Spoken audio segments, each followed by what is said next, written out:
Due to the graphic nature of this cult's crimes, listener discretion is advised.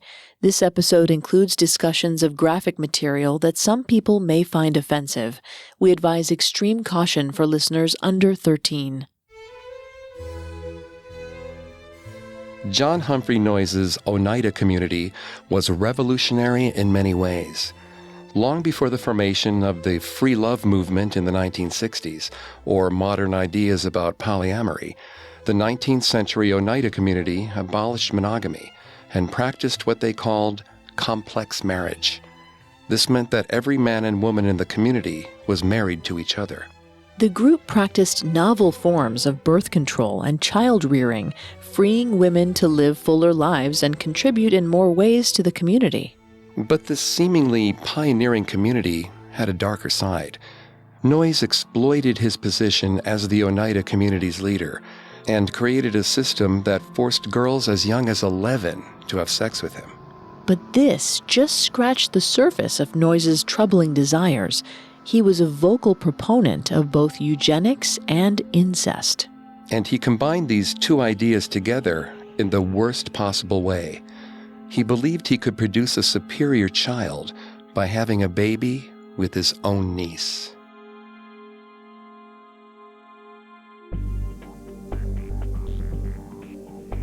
Hi, I'm Greg Polson. And I'm Vanessa Richardson. And this is Cults.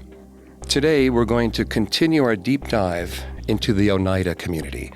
You may recognize the name because the community eventually transformed itself into one of the world's most successful silverware corporations. If you want to listen to any previous episodes of Cults, you can find them on your favorite podcast directory or on our website, parcast.com.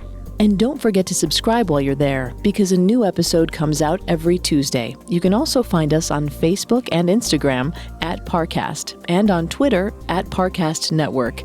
If you like what you hear, please leave a 5-star review wherever you're listening. In the 1830s, John Humphrey Noyes gathered a group of followers in Putney, Vermont, before eventually founding the Oneida community in New York in 1848. The community lasted until 1881 and had 300 members at its 1866 peak. Oneida community members were Christian perfectionists. They believed that the second coming of Jesus had already taken place in 70 A.D. This meant it was already possible to set up a kingdom of heaven on earth and live as saints. They thought their community's rules could enable them to lead sinless lives, where they were incapable of making mistakes. But Noyes took advantage of the idea that he was infallible to promote his controversial policies and satisfy his own sexual appetite.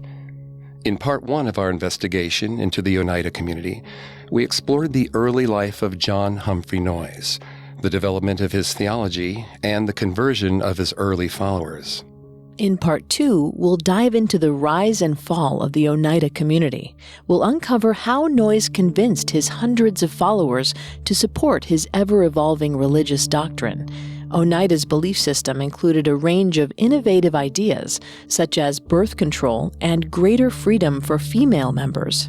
But it also included an assortment of disturbing policies designed to serve the twisted sexual needs of Noyes and the community leaders, including a sexual initiation policy for young children, a eugenics program, and incest.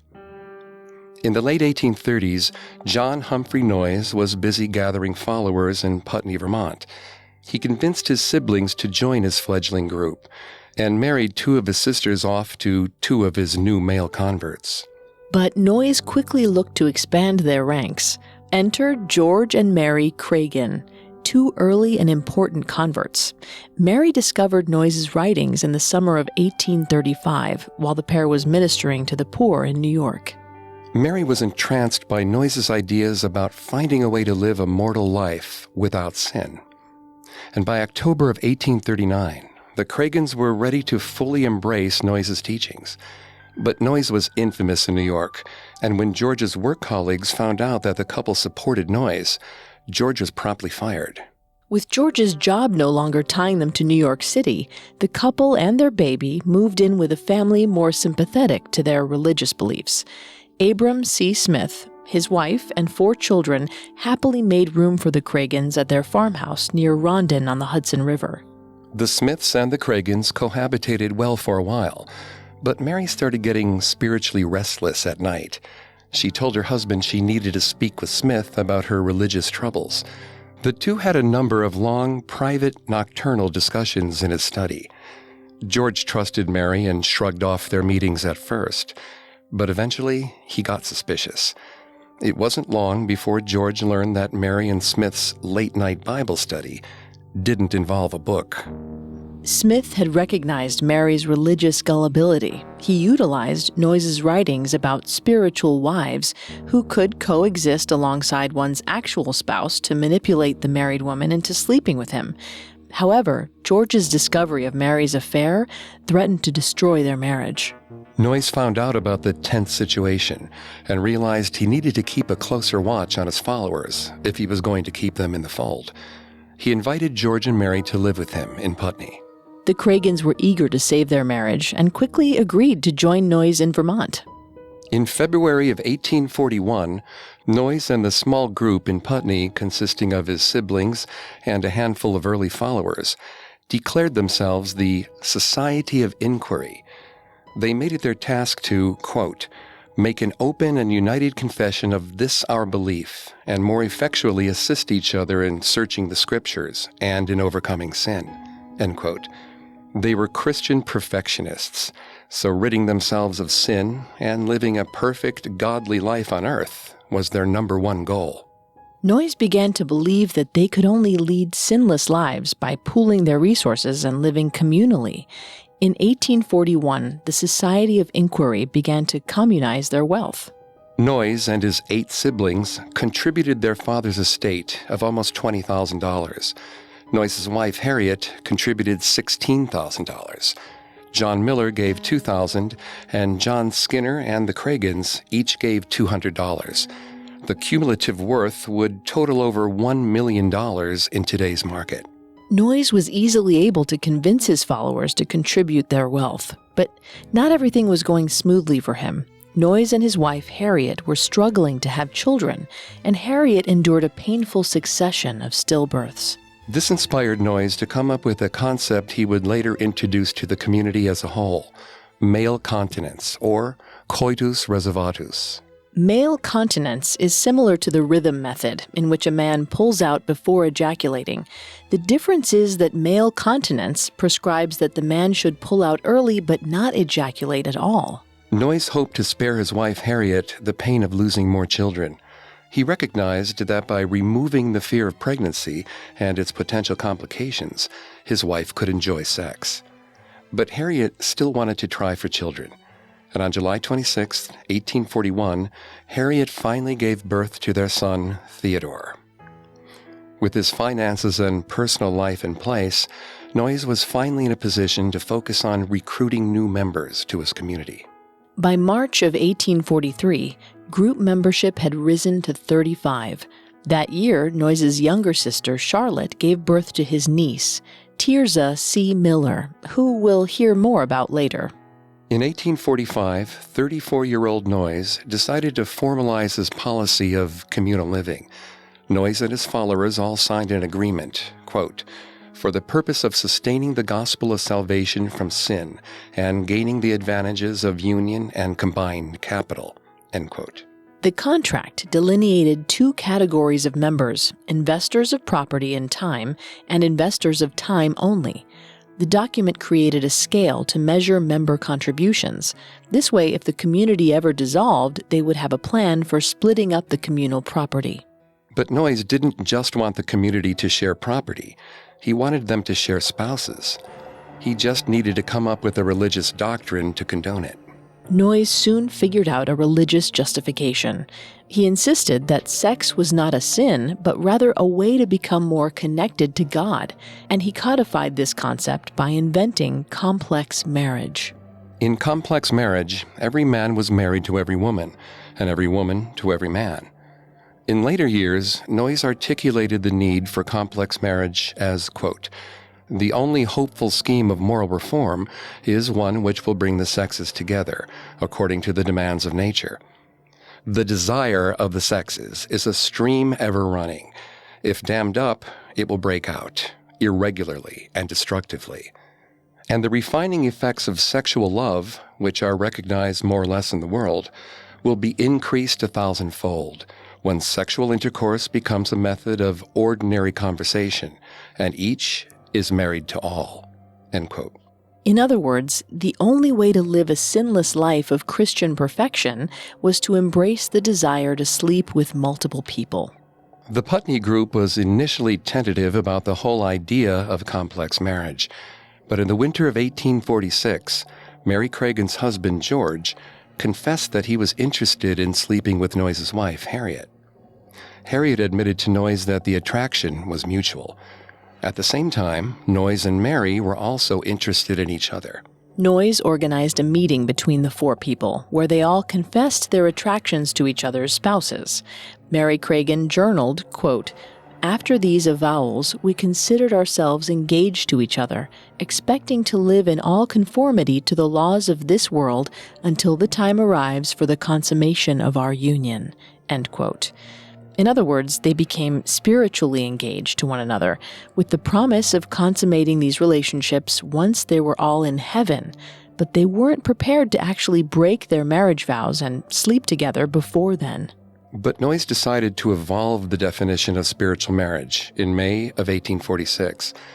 Noyes and Mary were on a walk in the woods when he concluded that God wanted them to create heaven on earth right away. And since they were all spiritually engaged and planning to sleep together in heaven, this meant that they should already be sleeping together here on earth. Noyes called another meeting of the quartet. They all agreed to break their marriage vows. Noyes slept with Mary, and Harriet slept with George. By the end of 1846, Noyes' sisters and their husbands were also taking part in this communal marriage. However, some of the specific details about this communal marriage are lost to history. Most likely, Noyes wasn't sleeping with his sisters. A large amount of information on the cult is missing because Oneida Limited, the silverware company, later burned an enormous number of the community's historical documents to protect their reputation. And even in 1846, the group was worried about its secrets getting out. They didn't want to be ostracized from the Putney community for their unusual sexual practices. So they practiced complex marriage privately during the early 1840s. The mere fact that they didn't experience any overt retribution by God seemed to them like proof that they were on the right path. Noyes' followers signed a statement of principles to reinforce the principle that everyone was married to each other. But as we've seen with other cult leaders, Noyes still found a way to establish himself as spiritually superior to everyone else in the group. Noyes included a safeguard in the contract that read, quote, "John H. Noyes is the father and overseer, whom the Holy Ghost has set over the family, thus constituted." End quote. No matter how egalitarian complex marriage seemed, Noyes still retained ultimate authority and control over the group. Noyes began to publicly claim that living a sin-free, perfectionist life had curative effects. He cited his alleviation from disease of the throat and lungs, which had plagued him since childhood, as well as Mary Cragen's recovery from recurring headaches without the aid of doctors. Vanessa's going to take over on the psychology here and throughout the episode. Please note, Vanessa is not a licensed psychologist or psychiatrist, but she's done a lot of research for the show. Thanks, Greg. Cult expert Robert Lifton would later coin the term mystical manipulation to explain how cult leaders transform coincidences like these into evidence of divine intervention. But Noyes soon went beyond claiming his lifestyle had cured him of his own illnesses. He began insisting that he could spiritually heal others. Unlike most cult leaders who know they're lying about their professed healing abilities, it appears that Noyes really believed he could heal the sick through his faith in God.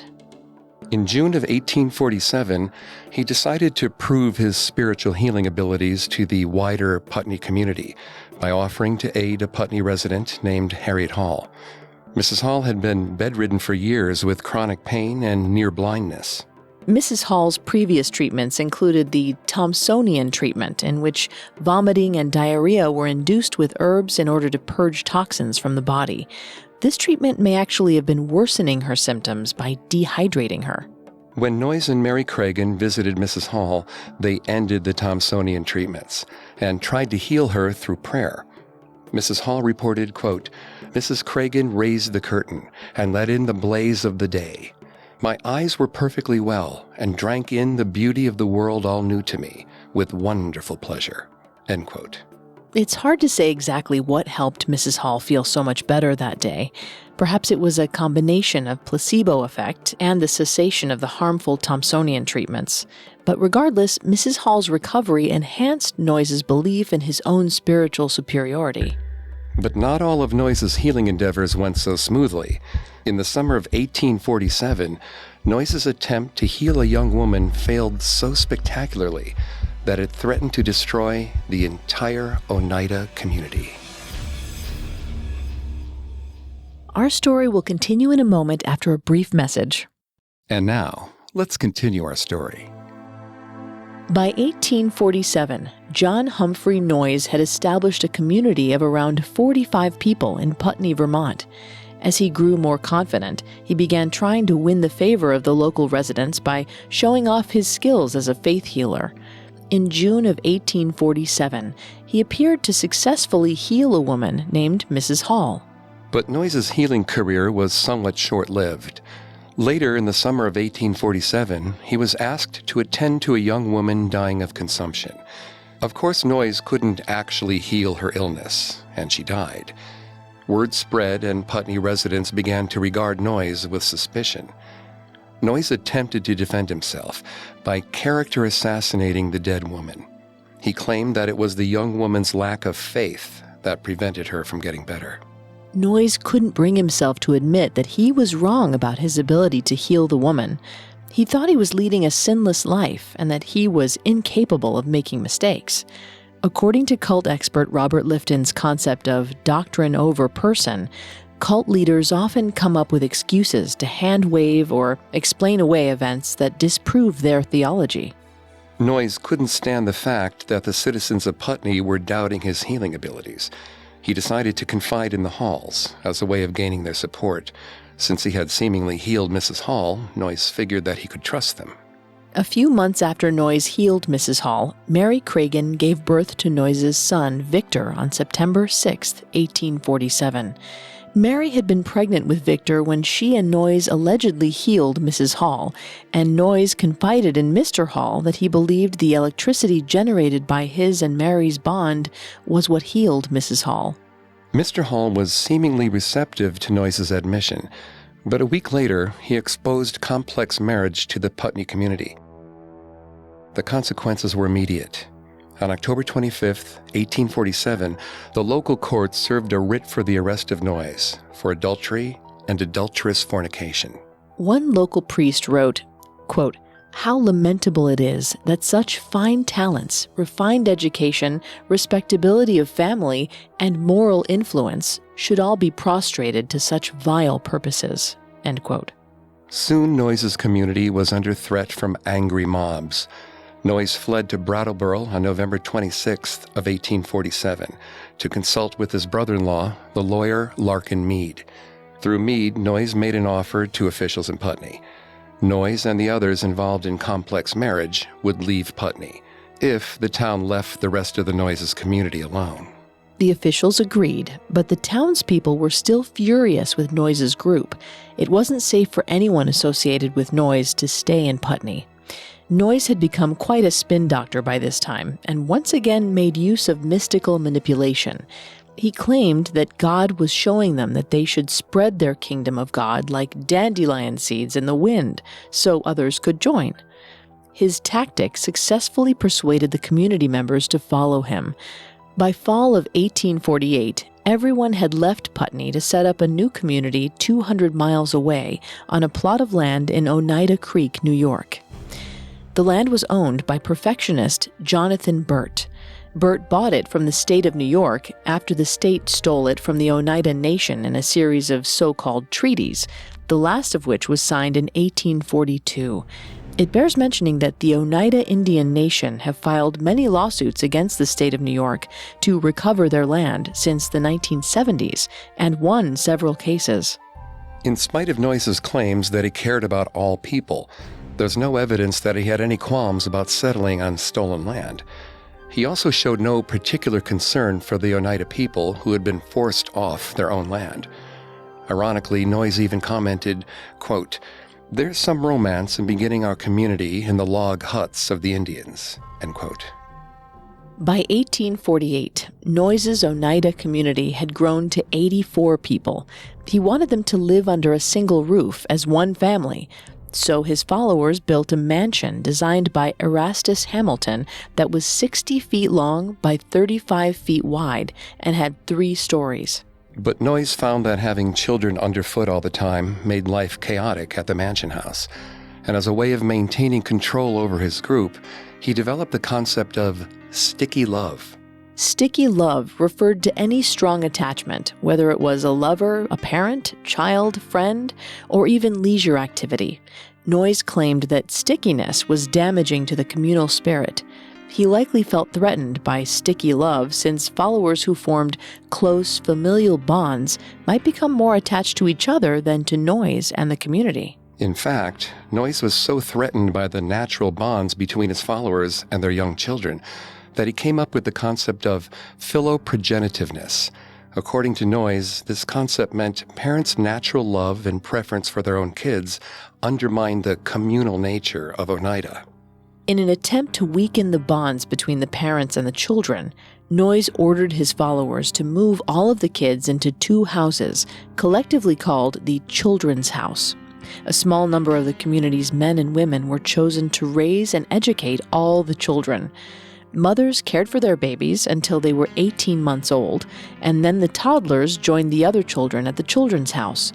Parents and children were generally allowed 1 visit per week.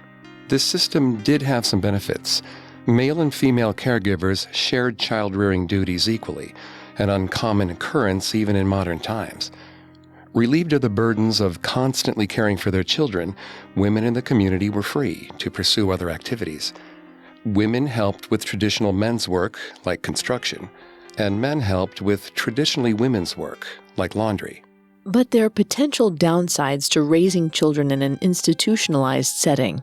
According to neuropsychologist Ronald Federici, institutionalized children have a greater risk of developing cognitive and psychological impairments. They may struggle with processing and expressing emotions, as well as interpreting the emotions of others. And the Mayo Clinic advises that kids raised in a children's home or institutionalized setting are at a higher risk of developing reactive attachment disorder, a serious and lifelong condition which makes it difficult for a child to form healthy relationships. There are actually 2 types of reactive attachment disorder. Children with symptoms of inhibited attachment disorder are withdrawn and quiet. They ignore caregivers and don't look to adults for comfort. Children with uninhibited attachment disorder are overly friendly with strangers and display inappropriate behavior. The disorder seems to affect children on a neurological level.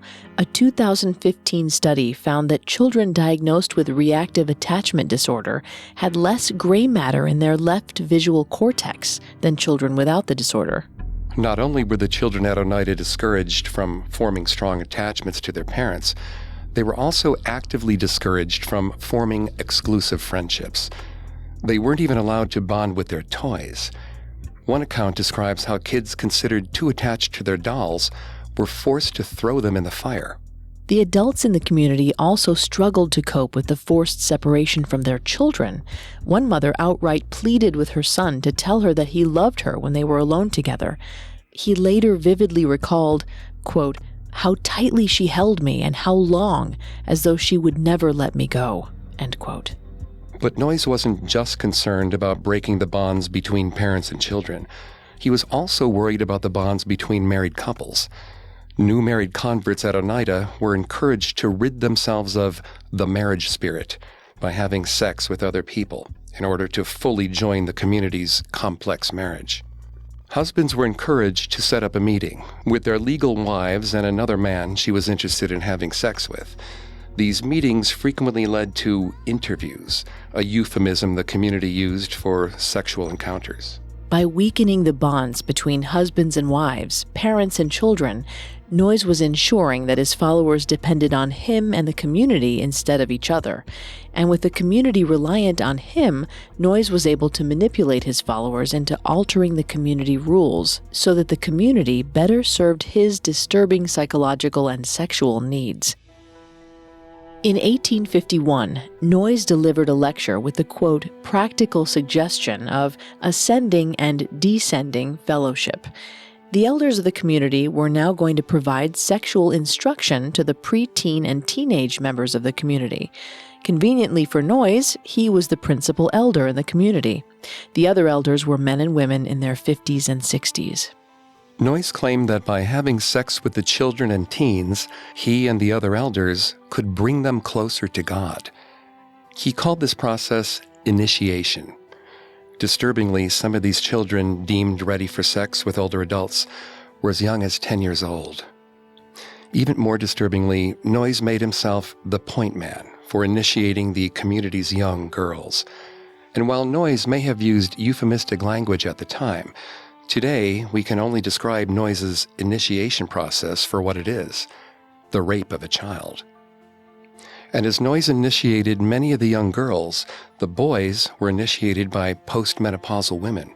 The thinking was that these women weren't at risk of pregnancy and could train the boys in male continence. Remember, that was the practice that involved men pulling out without ejaculating. We don't have much direct evidence that describes the specific impact the community's sexual practices had on its young people, but according to RAINN, the Rape, Abuse, and Incest National Network, adult survivors of child sexual assault can suffer negative psychological consequences, such as misplaced feelings of guilt and low self-esteem. They may also have trouble being intimate with other partners or setting boundaries. We can also get an idea of the potential impact of this practice by looking at the Centrepoint Commune. The Centrepoint Commune lasted from 1977 to 1991 in Albany, New Zealand, and its leader, Herbert Potter, encouraged the commune's adults to sleep with the community's children. In a similar situation to Oneida, adults generally began sexually abusing children between the ages of 11 and 13. But Centrepoint men pressured and coerced girls as young as 10 into sex. In 2011, professors from the University of Auckland and Massey University conducted a study of adults who had spent their childhoods in the commune. The study revealed that many abuse survivors struggled with psychological disorders, substance abuse, and difficulties in their interpersonal relationships. While some adult survivors recognized the abuse for what it was, others were unwilling to even admit that they had been abused and insisted they had happy childhoods. But Noyes wasn't concerned about the potential impact on the community's children.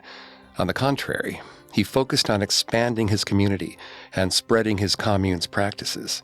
His vision for a kingdom of God was bigger than just one commune. In 1851, Noyes founded a second commune in Wallingford, Connecticut. Henry Allen, the owner of the property, actually deeded it to Jesus Christ. But since Jesus wasn't around to claim it, Allen conceded that Noyes was responsible for it for the time being. In the midst of the excitement about Wallingford, Mary Cragen, Noyes' first extramarital lover, took a boat trip in 1851. The boat capsized and she was trapped below deck. Mary drowned at the age of 41.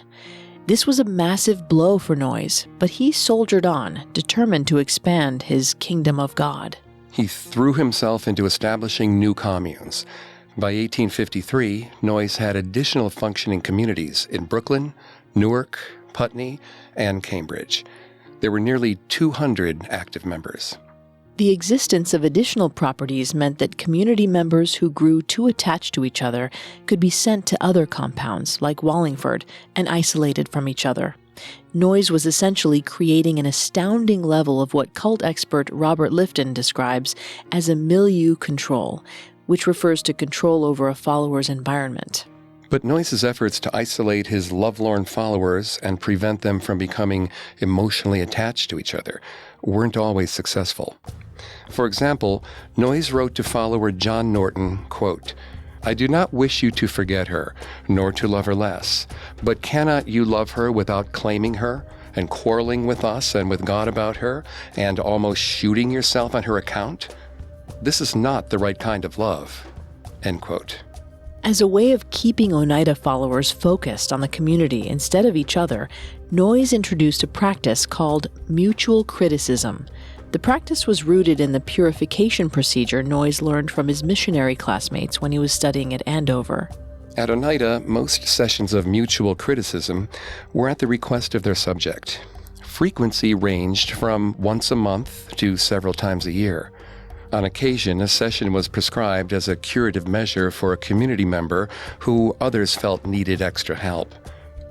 A criticism committee oversaw the proceedings. Any member of the community could contribute observations about the subject, with the supposed aim of helping the person improve themselves. Criticisms could be observations of sticky love or comments about one's temper, hygiene, propensity to talk too much or too little, laughing too loudly, or chewing with one's mouth open. Anything was fair game.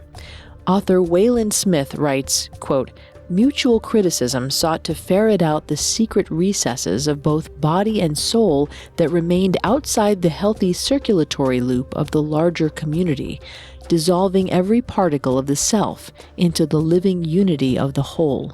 End quote. Cult expert Robert Lifton has noted that cults often use shaming tactics to break members down psychologically and force them to conform to the community's ideals. And it's clear that the purpose of Oneida's criticism committee was to ensure followers were completely attuned to the group. But while the criticism committee did try to shame members into better conforming to the community's standards, they did also intentionally include praise as well. This meant Oneida members were not left as psychologically devastated by these criticism sessions as they could have been.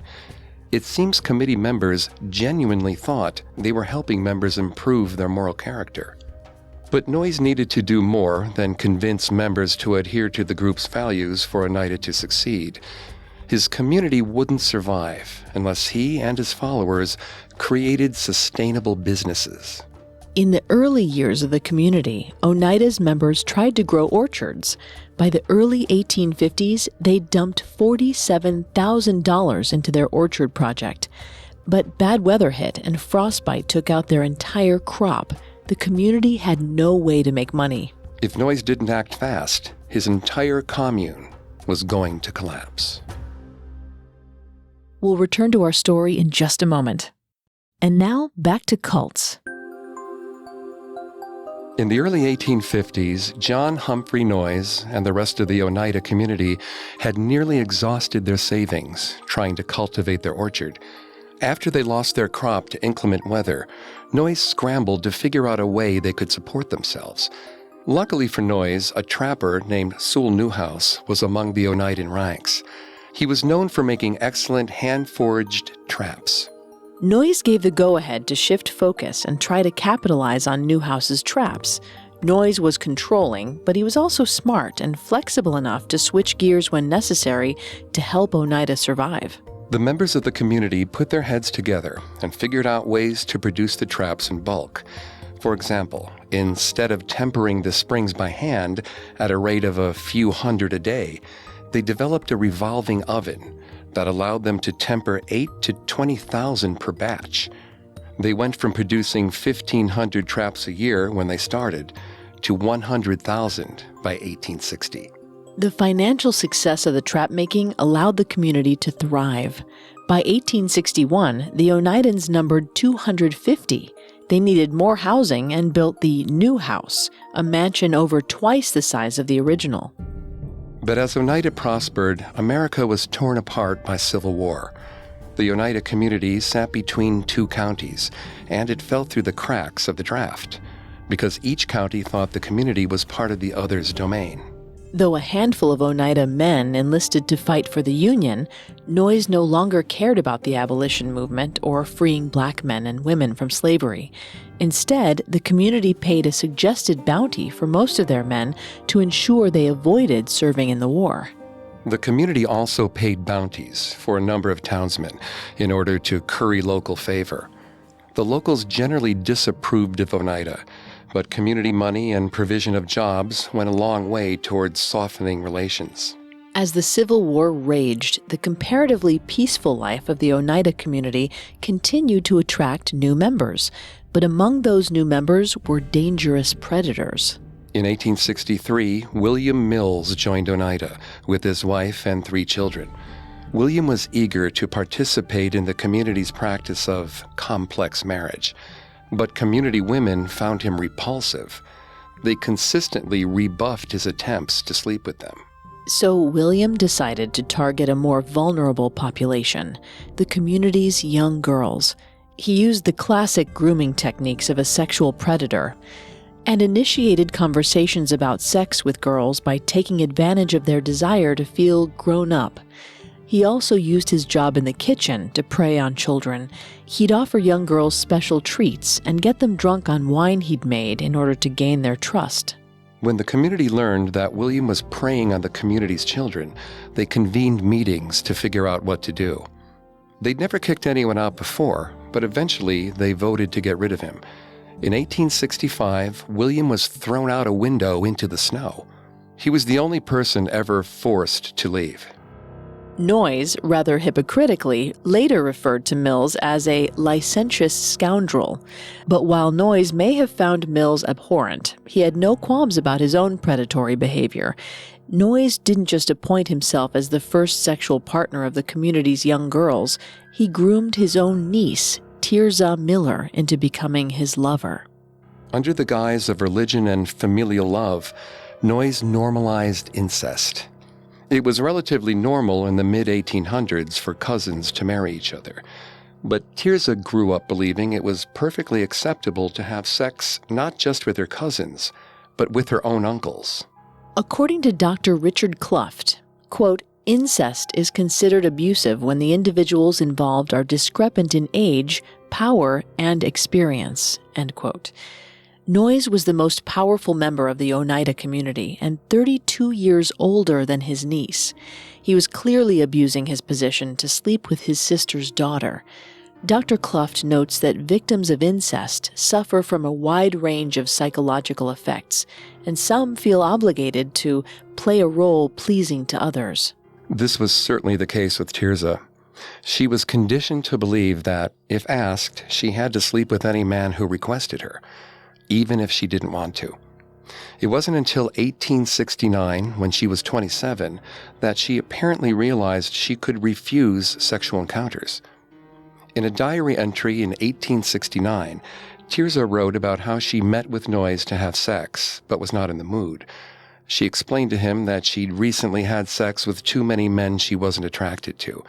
When Noyes pointed out that she could refuse men that she wasn't interested in, the relief was obvious in her diary entry. Tirzah wrote that she, quote, lost all appetite for intercourse with men whom I love and have always had splendid times with.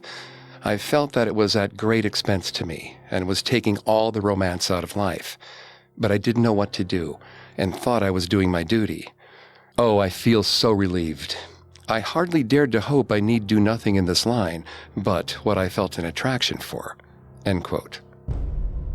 In theory, women in the community were supposed to be able to refuse men's requests to sleep with them. But in reality, it was very difficult for women to say no to powerful men in the community. Tirzah's own words made it clear that she was pressured into sexual encounters she didn't want. But Noyes didn't just want to sleep with Tirzah and the other women in the Oneida community.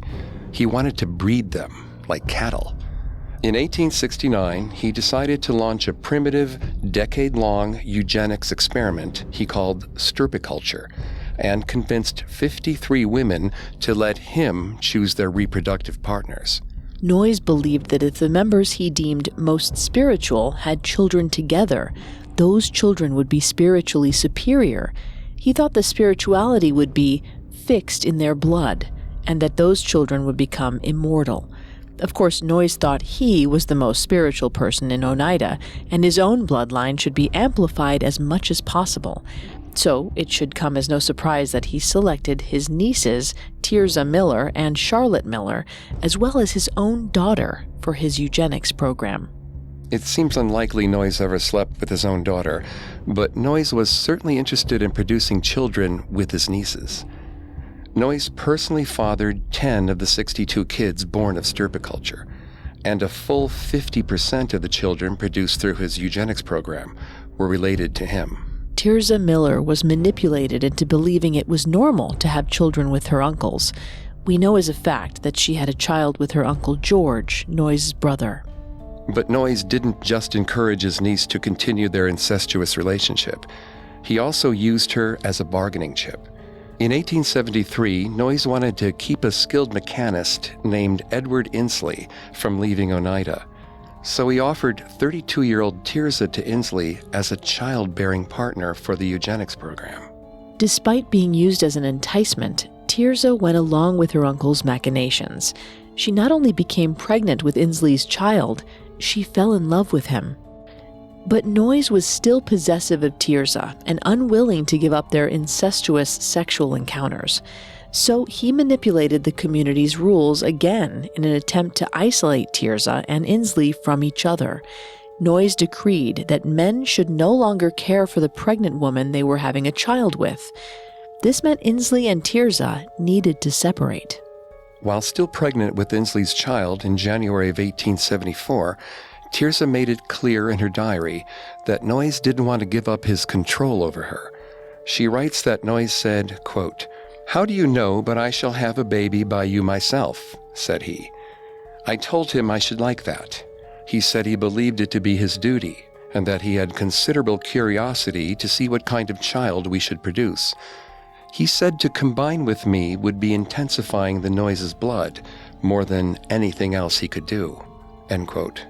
As far as we know, Noyes never had a child with Tirza, but he did continue his incestuous relationship with her. Despite their horrific sexual initiation practices, the community managed to thrive for decades. They prospered economically, employing 200 outside workers, and enjoyed a variety of leisure activities. But by 1877, Noyes was getting older. He was now 66 and losing his hearing and his voice, which made him a less effective leader. It's rare for a cult to survive once its leader dies or is arrested, but Noyes wanted to make sure his community lasted even after he was gone. On May 17, 1877, he asserted his right to place his now 36-year-old son Theodore at the helm. Begrudgingly, the community accepted. Theodore appointed one of his lovers, the respected spiritualist medium Anne Bailey Hobart, to serve as General Woman Superintendent at Oneida. A critical part of her duties was to be the community's sexual confidant and bookkeeper of sexual relations. That accounting had grown lax, and their aim was to keep track of who everyone was sleeping with. But Theodore and Anne lacked Noyes' ability to manipulate and persuade people to their ways of thinking. The community balked at their rigidity, and the social structure began to crumble. Less than 7 months after Theodore assumed the leadership position, he stepped down. By January of 1878, Noyes was back in charge, but he was ailing, defensive, and paranoid that the U.S. government was closing in. And he had good reason to be worried. Just 5 years earlier, the United States had passed its first obscenity law, known as the Comstock Law. Banned items included porn, art containing nudity, materials about abortion, contraception, or the prevention of sexually transmitted infections, and even student medical books. Oneida had quickly stopped publishing Noyes' most popular essay, Male Continence, in order to avoid trouble with this new law. But Protestant minister John Mears was fired up by Comstock's successes. Mears was based at Hamilton College, close to Oneida, and he was eager to shut the community down. But Mears wasn't the only one targeting the Oneida community. On June 21, 1879, the Syracuse Standard ran an article announcing Communist Noyes to be arrested and legal proceedings to be taken. The article was nothing but falsehoods, but the community members had no idea that this was a bluff meant to frighten them. Terrified that Noyes was about to be arrested, his advisors urged him to flee the country. So Noyes got up early on June 23, 1879, snuck out of the mansion in his stockings and his boots in hand, and left for Canada. After Noyes' departure, the fragile community fractured. 3 factions formed. One faction of Noyes loyalists wanted the community to carry on like nothing had changed. A second faction wanted to introduce democratic ideals and more sexual freedom. And a third faction didn't think the community could survive without Noyes. They supported a return to monogamy. Young people generally joined this third faction. They worried that if the community disbanded, women would need the protection of legal husbands. And given that the year was 1879, they were likely right. On August 26, 1879, Noyes sent a letter from Canada offering a compromise. Marriage would be permitted and reviewed for approval by a council, but if the community wasn't going to practice complex marriage, then celibacy would be considered the most holy way to live. The community unanimously agreed to institute celibacy and legal marriage by September 4th. In the days before complex marriage officially ended, some members frantically made their way through as many lovers as possible, while others spent the time with a favorite lover who they wouldn't be able to marry. But on September 4th, 1879, complex marriage ended. And even though Noyes insisted that celibacy was the holiest way to live, Oneida's young people got married in droves. Tirzah married a lover of hers named James Herrick on November 6th. She had a hard time choosing between him and Edward Inslee, but Noyes still held influence over her decision-making process.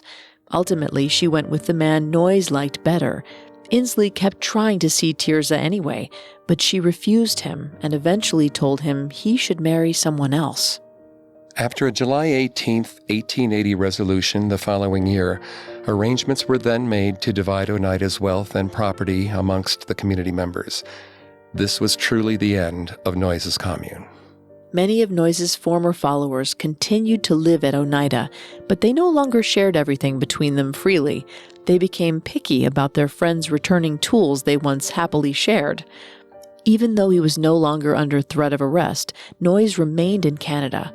He claimed Niagara Falls would be the new location for a kingdom of God. But he wasn't well enough to found a new community. And on April 13, 1886, he died at home in bed. At his bedside were Tirzah Miller, James Herrick, and Theodore Noyes, whose name was the final word on his father's lips. After John Noyes' death, the Oneida community successfully transformed itself into Oneida Limited.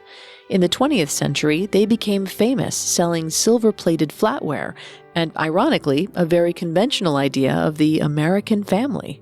In 1947, as the community approached its 100-year anniversary, the former Oneida community members and their descendants at the company became increasingly concerned that Oneida Limited's wholesome image would be undermined if the public learned about the sexual practices of the 19th century commune.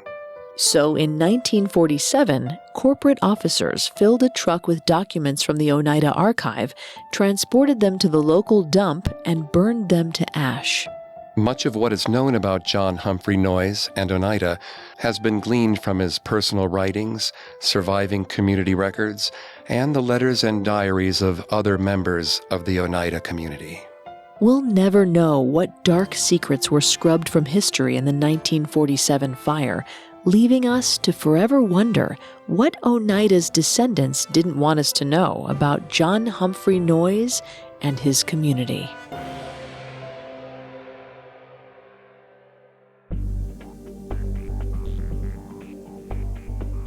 Thanks again for tuning in to Cults. If you want to listen to any previous episodes of Cults, you can find them on Apple Podcasts, TuneIn, Google Play, Stitcher, and Spotify, or on our website, parcast.com, spelled Parcast.com.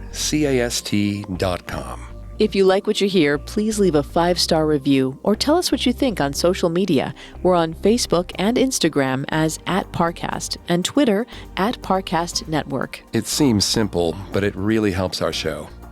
Cults was created by Max Cutler and is a production of Cutler Media and is part of the Parcast network. It is produced by Max and Ron Cutler, sound design by Ron Shapiro, with production assistance by Joel Stein and Paul Mahler. Additional production assistance by Maggie Admire, Carly Madden, and Jeanette Manning. Cults is written by M.W. Cartosian Wilson and stars Greg Polson and Vanessa Richardson.